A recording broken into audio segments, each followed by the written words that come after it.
All right, in this video, I'm going to deviate just a little bit from the notes because I want to talk a little bit more. Now that we've talked about Ka, let's talk and Kb.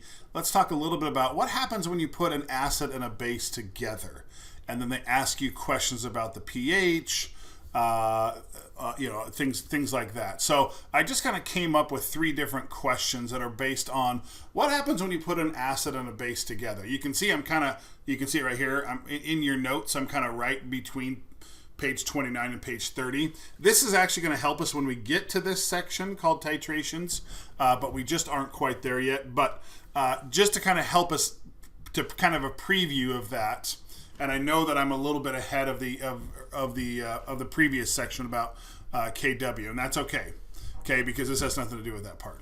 So when you put an acid and a base together, it's just like any other chemical reaction that deals with stoichiometry and limiting reactants. So like in this first question here, and if you want to write these down, might not be a bad idea. It says 500 milliliters of 0.5 molar KOH is added to 400 milliliters of 1 molar HNO3. And then it wants to know what's the pH of that resulting, I didn't write it all out, but what's the pH of the resulting solution that forms? Okay? And really what this is you have to write out the balanced equation. So we've got the strong base, KOH, we need to know that that's a strong base. We've got a strong acid. When you put an acid and a base together, again, the K is going to go with the NO3. Obviously, if this were a net ionic equation, we would be leaving out the K plus and the NO3 minus, and literally the equation would look like this. OH minus plus H plus makes H2O. Anytime you combine a strong base and a strong acid together, that's the net ionic equation, is the hydroxide and the hydrogen ions form water. Okay, in the non-net ionic equation form, it's going to look like this. Okay, it's already balanced. Okay, and now we need to think about in terms of, okay, how much potassium hydroxide do we have? How much nitric acid do we have? So again, anytime you do stoichiometry, you always want to get to moles. So just like when you convert grams to moles, here we're going to convert our concentration and our volumes to moles. So 0.5 times 0.5 liters for the KOH, I'm looking right here.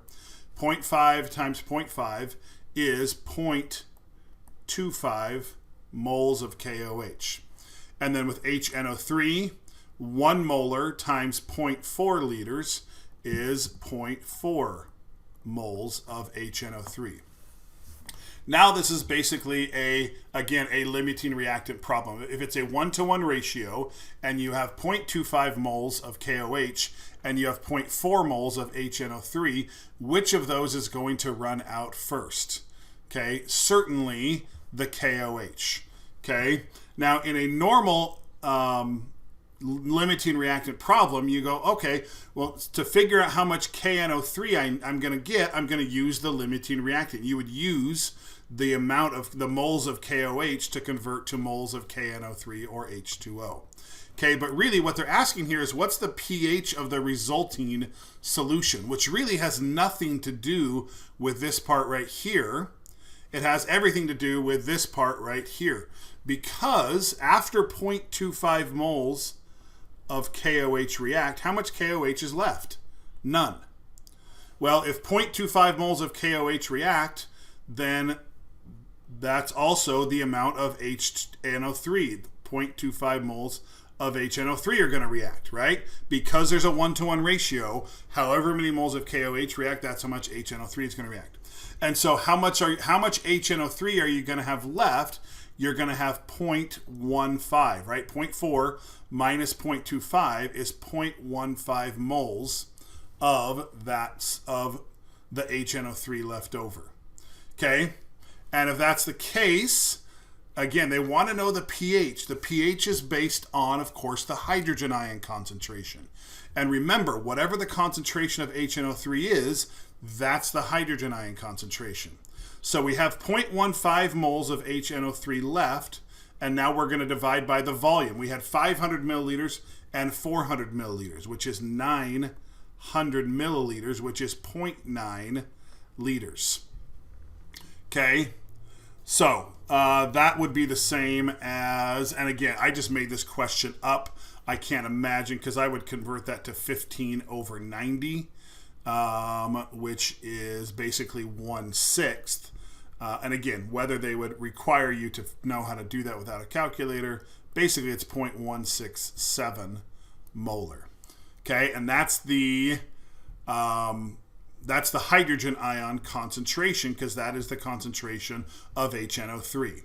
And again, I don't think they would require you to do that without a calculator, but again, I'm just trying to show you how you would do a problem like this. I would imagine a real problem would be, the math would be a little bit easier than that, but not necessarily.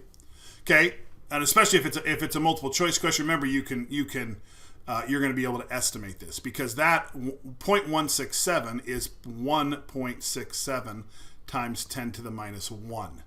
And again, when you estimate the pH based on the hydrogen ion concentration, we could say that the pH is going to be between 0 and 1. Okay, if we could use a calculator, then we would just take the negative log of 0.167, and then you get your 0.777 is the actual pH of that solution. Okay. All right, let's look at another problem here. So NaOH, so a strong base, and that's important here when you're thinking about what's reacting. A strong base is added to a solution that contains HNO2 and HBr. Now, why the two?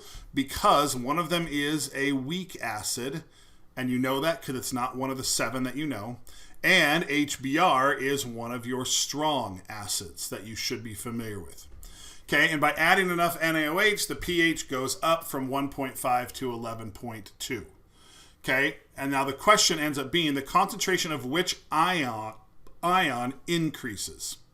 So whenever you have multiple acids or bases in the same solution, and then you add something to it, treat them like they're two different things.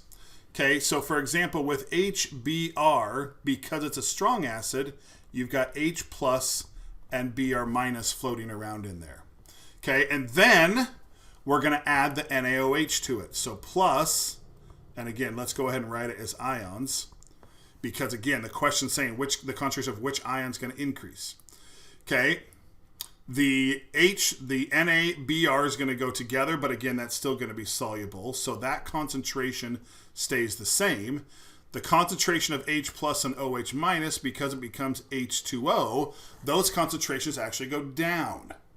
Okay?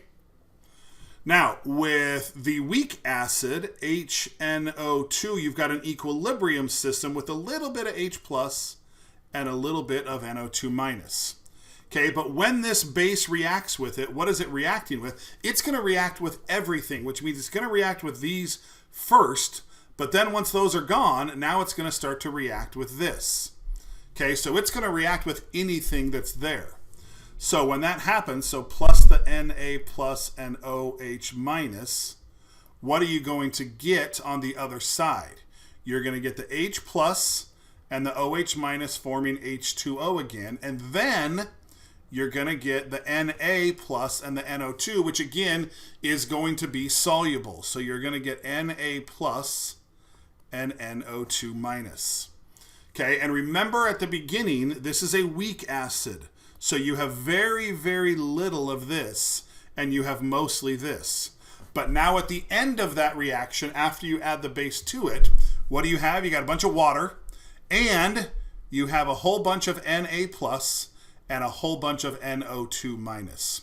So if this were a multiple choice question, and they said something to the effect of, which of the following ions is going to increase in their concentration, they might say Br minus, they might say H plus, they might say NO2 minus, and they might say OH minus. Okay, and really, the only one of those that actually increases in its concentration is the NO2 minus. Because again, at the beginning of the reaction, because it's a weak acid, you have very little H plus and NO2 minus. But when you add, when a reaction happens, it's not just reacting with the things that are soluble. It's not just reacting with this part here, it's reacted with anything that's there. So the NaOH is going to react with that H plus and the NO2 minus because it's easier, and then it's going to react with the HNO2 as well. Okay, so the NO2 minus is the only one of those that actually increases in its concentration from the beginning of the reaction until the end.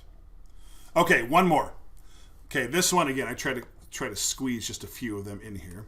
Says equal moles of a strong base, and a weak acid are mixed together.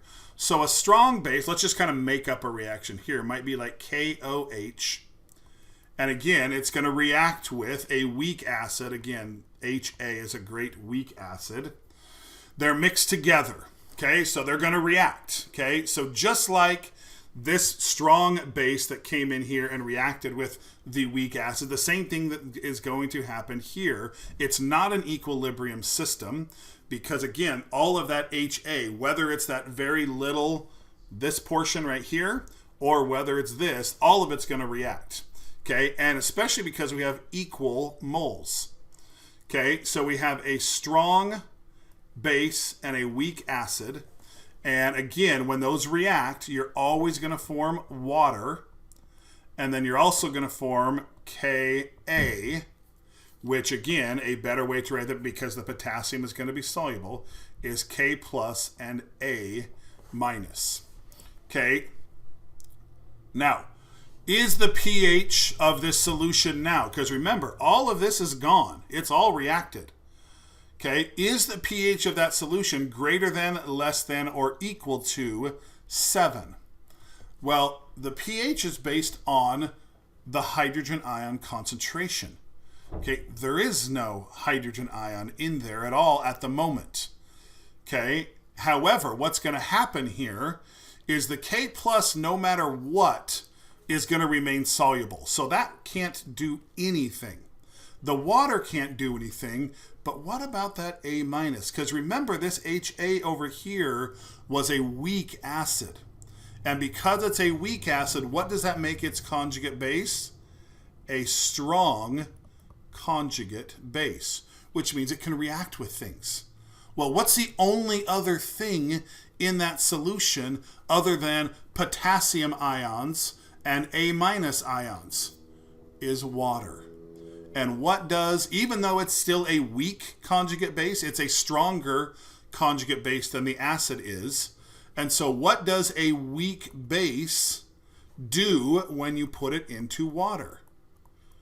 Well, when we learned about KB, what did we say that bases do when you put them into water? They don't, or they accept that hydrogen ion. Okay, which means that's going to form HA, which we don't really care about, but more importantly, what does it create? It creates OH minus as well. One of these hydrogens comes off of here to reform that acid, and we get some base. We get some hydroxide ion there. Okay, and that's actually going to come up later on. Also, when we talk about titrations, and we're also going to learn about what are called buffers. Okay, that same thing is going to come up again when we talk about those things as well. That when you have a weak acid and a strong base that has reacted completely, so all of these reactants here are gone, that the pH, when they're completely mixed together, and again, I'm trying to not use the language we're going to be using here shortly, just because in my mind it makes sense, but we haven't learned about it yet. Okay, that when all of that is completely reacted and there's no KOH and no HA left over, that some of that A minus, some of that conjugate base will react with the water to create some hydroxide ions. And remember, if it has more hydroxide ions than hydrogen ions, then the pH is going to be greater than 7. So in this case, is the pH greater than, less than, or equal to 7? It is greater than 7 because the conjugate base of the weak acid will react with the water. And again, we're going to learn what that's called. It's called a hydrolysis reaction. It's going to react with the water to create hydroxide ions, which makes the pH greater than 7.